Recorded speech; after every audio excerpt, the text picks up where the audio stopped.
Not only is the UN not solving the problems it should, too often, it's actually creating new problems for us to solve. The best example is the number one political issue of our time, the crisis of uncontrolled migration. It's uncontrolled. Your countries are being ruined. The United Nations is funding an assault on Western countries and their borders. In 2024, the UN budgeted $372 million in cash assistance to support an estimated 624,000 migrants journeying into the United States.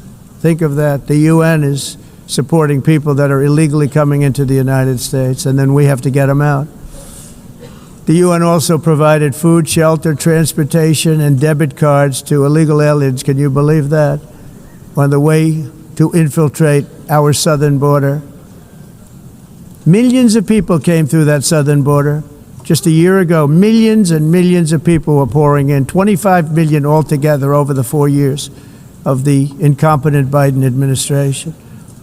And now we have it stopped, totally stopped. In fact, they're not even coming anymore because they know they can't get through. But what took place is totally unacceptable. The UN is supposed to stop invasions, not create them and not finance them. In the United States, we reject the idea that mass numbers of people from foreign lands can be permitted to travel halfway around the world, trample our borders, violate our sovereignty, cause unmitigated crime, and deplete our social safety net. 就是中国共产党。